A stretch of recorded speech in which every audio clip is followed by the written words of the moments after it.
आज आपसे एक सवाल पूछते हैं। सवाल ये कि कोई भी भाषा किस मकसद के लिए होती है? शायद आपका जवाब भी यही होगा कि कम्युनिकेशन के लिए, संवाद को आसान बनाने के लिए। लेकिन कोई भाषा अगर किसी इंसान का जमा जमाया रोजगार छीनने की वजह बन जाए, या भाषा की वजह से लाखों परिवारों की रोजी रोटी छीनने का खतरा पैदा हो जाए, तो चिंता जरूर होनी चाहिए। जैसे आज मुंबई में हो रहा है। यहाँ सिर्फ गाड़ियों का नहीं बल्कि भाषा का भी टेस्ट शुरू हो गया है। मराठी के क्लास लगाए थे कि नहीं? अभी साहब कितना उम्र है? 60। थोड़ी पण मराठी येत नाही का? थोड़ा आते हो।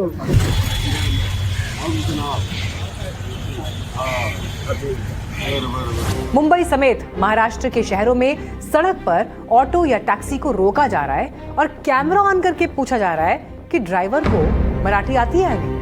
हमारा सिलेबस फिक्स है मराठी एग्ज़ाम का वर्किंग नॉलेज चेक करने के लिए। तो इसके अंदर एक पैसेंजर और एक ड्राइवर, इनका कॉन्वर्सेशन के हिसाब से डिज़ाइन किया गया है।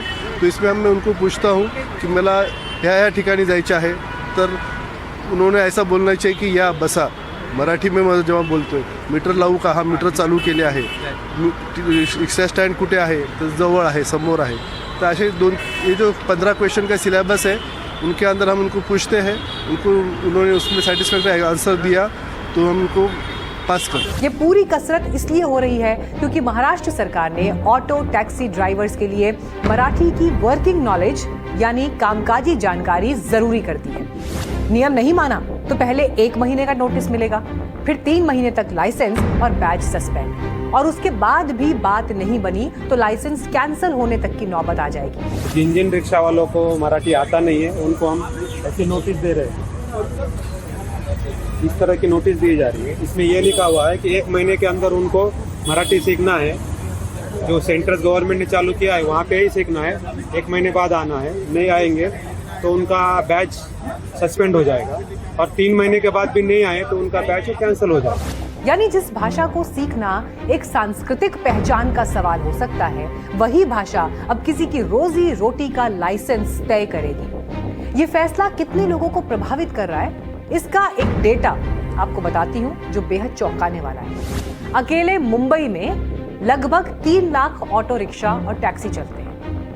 इससे ये अनुमान लगा सकते हैं कि इस रोजगार से 3 लाख से ज्यादा परिवारों की रोजी रोटी चल रही है। अगर एक परिवार में औसतन 4 सदस्य भी माने तो भाषा वाली ये शर्त लगभग 12 लाख से ज्यादा लोगों की रोजी रोटी को सीधे सीधे प्रभावित कर रही है। जो बड़े बड़े कारपोरेट हैं, जिनकी नरीमन पॉइंट पे बीकेसी में ऑफिसेज हैं, जिनके पास हजारों लोग काम करते हैं, पहले उनको तो कहो ना कि मराठी बोले।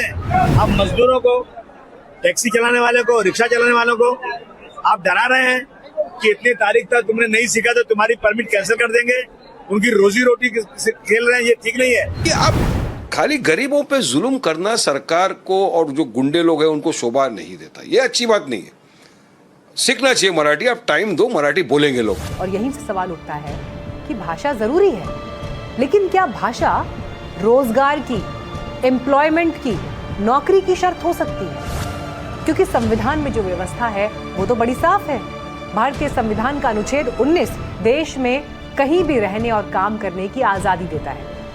विशेष रूप से अनुच्छेद 19 सबसेक्शन 1E भारत के किसी भी हिस्से में बसने का अधिकार देता है, और अनुच्छेद 19 सबसेक्शन 1G कोई भी पेशा, व्यापार या काम करने की स्वतंत्रता देता है। ये संविधान के खिलाफ जाता है, और जिनको मराठी नहीं आती और उनके अगर लाइसेंस कैंसिल कर दिए जाते हैं तो ये उनके साथ नाइंसाफी होगी, अन्याय होगा।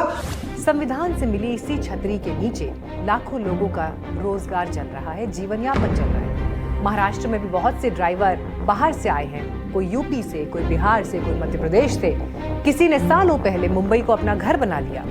मुंबई ने इन्हें मेहनत के दम पर कमाने का मौका दिया, लेकिन अब सिर्फ मेहनत से काम नहीं चलेगा। उनके रोजगार पर भाषा की तलवार चल पड़ी। कौन कौन से शब्द आप इनसे पूछ लो जब इनके ऊपर आप कार्रवाई के लिए आए हो? तो उन्हें बेसिकली हम जो जैसे राइट लेफ्ट चलना गाड़ी स्लो चलाना, वो हमें वो उनको हम जो है तो मराठी में पूछ रहे हैं और उनसे मराठी में रिप्लाई दे रहे हैं। तो बेसिकली उतना ही हो रहा है यार। तो आप देख सकते हो इस तरीके से कार्रवाई की शुरुआत हो चुकी है।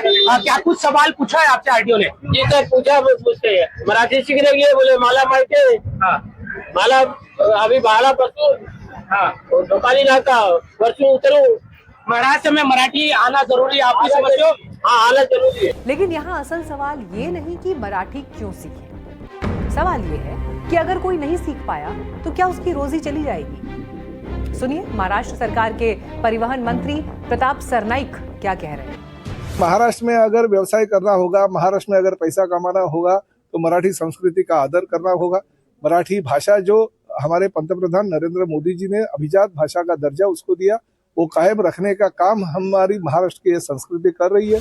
तो सरकार की इस दलील में कोई बड़ी समस्या भी नहीं है। आखिर भाषा सिर्फ संवाद नहीं, किसी प्रदेश की पहचान और संस्कृति भी होती है। लेकिन असली सवाल वहां शुरू होता है जहां आप भाषा सीखने के लिए डंडा चलाने लगते हो। सोचिए कि इस पूरी बहस में एक चेहरा ऐसा है जिसकी आवाज सबसे ज्यादा सुनी जानी चाहिए।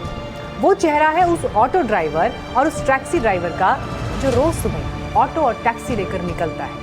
तब उसके दिमाग में महाराष्ट्र की राजनीति नहीं होती है, उसके दिमाग में सिर्फ ये होता है कि आज कितनी सवारी मिलेगी, बच्चों की फीस कैसे जाएगी, घर का राशन कैसे आएगा, EMI कैसे जाएगी, और अगर लाइसेंस चला गया तो घर कैसे चलेगा। इसीलिए भाषा सीखना गलत नहीं है, स्थानीय भाषा का सम्मान भी गलत नहीं, लेकिन सवाल यह है कि क्या भाषा को रोजगार से जोड़ने का तरीका सही है?